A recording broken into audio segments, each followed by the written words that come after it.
Today could be an epic failure. I'm going to be walking the streets of Monaco with a Rollei B35 from 1968. That's right, I'm shooting film and practicing black and white. The photos might be an absolute disaster, but it's all about having a go and trying something new.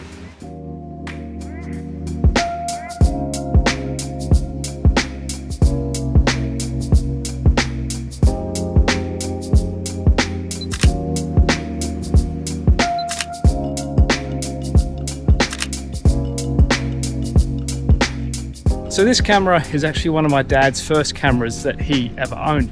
And we found it a couple of months ago while we were going through some old boxes.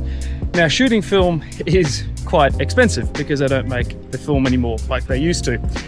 So I thought, what better place to try and learn expensive film photography in one of the world's most expensive towns, Monaco. Main challenges when you're shooting with a film camera is everything is manual and you don't know if you've got a good photo until a couple of days or weeks later. So you've got to firstly set your focus distance, and this one's in feet, which is a little bit hard for my metric brain. And then we've got aperture adjustment, so this one goes from 3.5 all to 22. And then we've got our shutter speed. So this one goes from bulb, if you had a remote trigger, all the way to 500.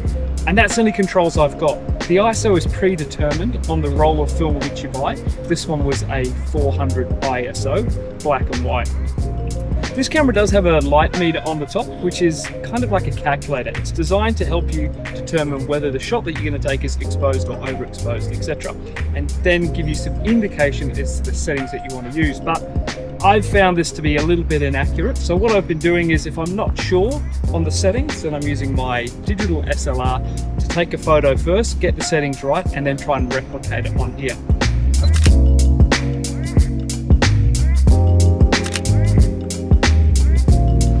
I'm mainly just trying to shoot areas where there's contrast and symmetry, keeping it simple. Light and shadows, leading lines and symmetry. But who knows?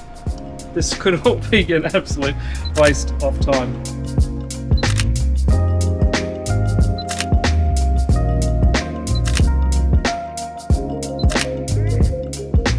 It's another day and I didn't quite get through all the film, so I've decided to extend this challenge and come a little bit closer to France and come to Èze. So each photo I've really got to think about what I'm doing. Firstly, set the focal distance, then the aperture that I think is going to be right. If I'm playing a little bit safe, I'll go for f11, and then the shutter speed. And because it's ISO 400, that's really the only three variables that I've got to play with. So fingers crossed on this one. So after about 3 weeks, I got my black and white prints back. And as you can see in this video, they're not too bad. It's interesting, there's not a huge amount of editing that you can do with them. They're JPEGs after all. But I've really learned to appreciate this style of photography. You've got to pay attention to what you're doing. You've got to tweak the settings. You've got to wait for those perfect moments. You can't just waste film. You've got to be very considerate.